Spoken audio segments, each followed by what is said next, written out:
شعیب شاہین صاحب، سب سے پہلے تو یہ جو ایڈ ہاک ججز لگانا غیر آئینی نہیں ہے، غیر قانونی نہیں ہے. 2 ججز نے معذرت بھی کر لی ذاتی وجوہات کی بنا پر، باقی 2 سے آپ لوگوں کا مطالبہ ہے کہ وہ بھی معذرت کر لیں. آپ لوگوں کو یہ مسئلہ کیوں لگ رہا ہے؟ آپ لوگوں کو غیر آئینی کیوں لگ رہا ہے؟ دیکھیں، پہلی بات تو یہ ہے کہ کانسٹیٹیوشن کا جو تقاضا ہے آرٹیکل 182 یہ کہتا ہے جہاں want of quorum who in the supreme court, یعنی وہاں کورم پورا نہ ہو. اور وانٹ آف کورم تو نہیں ہے. 17 ججز پہلی دفعہ ابھی مکمل ہوئے ہیں. ابھی 2 ہفتے پہلے 3 معزز جج صاحبان کو لگایا گیا ہے، 2 لاہور ہائی کورٹ سے اور 1 chief justice Sindh high court کے لگائے گئے ہیں. اب آپ جا رہے ہیں قاضی صاحب، دیکھیں پچھلے سال آپ کو یاد ہوگا 21 جون کو انہوں نے چارج لینا تھا، اوتھ لینی تھی سپٹمبر میں، جی جی 18 سپٹمبر میں. ٹھیک 21 جون کو ان کا نوٹیفیکیشن جاری ہوا ہے، یعنی 3 مہینے پہلے. پریکٹیکلی 3 مہینے پہلے ان کو نوٹیفیکیشن کر کے کہہ دیا گیا کہ انہوں نے چیمبر ورک، اپنا نظام انصاف کیسے چلانا ہے، کیا کرنا ہے، انہوں نے ورکنگ شروع کر دی. اور ہمیشہ یہی ہوتا ہے کہ جو آنے والا چیف جسٹس ہوتا ہے اس کی ذمہ داری ہوتی ہے کہ میں نے کیسے سسٹم کو آگے لے کے چلنا ہے. نئے چیف جسٹس نے اب 15 تاریخ سے چھٹیاں ہیں، 2 مہینے کے لیے چھٹیاں ہیں، 2 مہینے بعد آپ نے چلے جانا ہے. نئے چیف جسٹس نے ٹیک اوور کرنا ہے. یہ پاکستان کی تاریخ میں پہلی مرتبہ 3 سال کے لیے آپ ایڈ ہاک ججز لگا رہے ہیں، ریٹائرڈ ججز کو. پہلے آج تک جتنے بھی لگے ہیں جس مقصد کے لیے بھی تھے 1 سال سے زیادہ نہیں تھا. اگر کسی کو ایکسٹریم ریزنز کی بنیاد پر ایکسٹینشن دینی ہو تو وہ 1 سال کے لیے ہوتا تھا. آپ نے ایک دم 3 سال کے لیے 4 ججز کو اس میں مختص کر دیا. اور پھر ٹائمنگز بڑی امپورٹنٹ ہے. اس سٹیج پہ جب آپ میجورٹی کھو چکے ہیں اور 8/5 کا فیصلہ آ چکا ہے، اور بلکہ 13/2 کا ہی فیصلہ تصور کریں، اور حکومتی جو زعماء ہیں without approval of the cabinet, ابھی کیبنٹ کا ڈیسیژن نہیں آیا، کس کے کہنے پہ عطا نے پریس کانفرنس کی یہ آرٹیکل 6 بھی لگائیں گے جی، پارٹی کو بین بھی کریں گے. آج اپنی مینورٹی کو، کس کے کہنے پہ کی؟ مطلب ظاہری بات ہے وزیر ہیں، وہ وزیر ہیں، لیکن وفاقی وزیر ہیں، حکومت کا فیصلہ انہوں نے بتا دیا. مجھے حکومت کا کیا مطلب ہے؟ حکومت کا مطلب ہے آپ کہہ رہے ہیں نا پتہ نہیں کس کے کہنے پہ کی. مجھے آپ کی بات سمجھ میں واضح کرتا ہوں کیوں. حکومت کا مطلب ہے prime minister and the cabinet. ٹھیک ہے. اور ڈپٹی پرائم منسٹر کہتا ہے ابھی ہم نے فیصلہ نہیں کیا، ہم مشاورت کریں گے.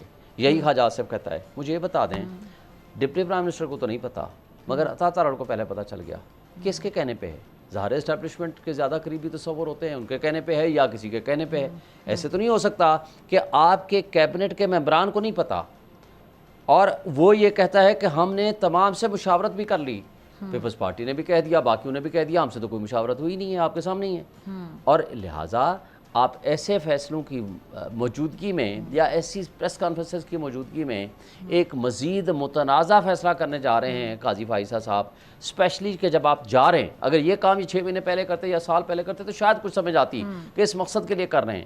آج جب مخصوص نشستوں کا فیصلہ ہو گیا، آپ مینورٹی میں چلے گئے، میجورٹی نے ایک اور ڈیسیژن دے دیا. آج آپ اس بینچ کے اوپر یا ان ججز کے اوپر آپ ریٹائرڈ ججز کو لگا کے، اور پھر موجودہ حکومت اور الیکشن ٹرائبونل بھی، وہ الیکشن کمیشن ٹرائبونلز ہمارے جو ہیں وہ بھی ریٹائرڈ ججز کے حوالے کرنا چاہ رہے ہیں. دیکھیں آپ اس طرح ایڈ ہاکزم کو فروغ کر کے نظام انصاف کے جو مین انسٹرومنٹ ہیں سپریم کورٹ آف پاکستان، اس کے اندر تقسیم پیدا کر کے یہ کوئی ملک کی خدمت نہیں کر رہے. اس سے مزید سٹیبلٹی میں اضافہ نہیں ہوگا بلکہ انسٹیبل ہوگا ملک، جس سے نہ صرف ہماری معاشی تباہی آئے گی، اس کے ذریعے ہمارے آئین اور قانون کی بالادستی کے لیے کام کرنے والا ہمارا جو نظام انصاف ہے اس میں مزید دراڑیں پھیلیں گی.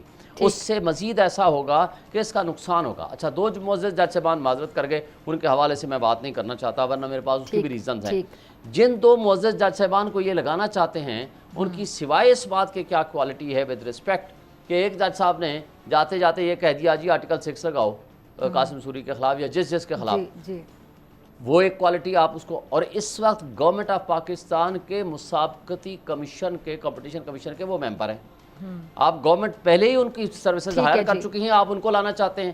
دوسرے معزز جج صاحبان نے پچھلے سال ملٹری کو، سویلین کے ملٹری ٹرائل کے خلاف قاضی صاحب کی طرح واک اوور کیا، کہا جی میں کیس نہیں سنتا. جب اپیل آئی اسی کیس کو نہ صرف سنا بلکہ آنے والے فیصلے کو سسپینڈ کر دیا، اسٹیبلشمنٹ کے حق میں فیصلہ دیا.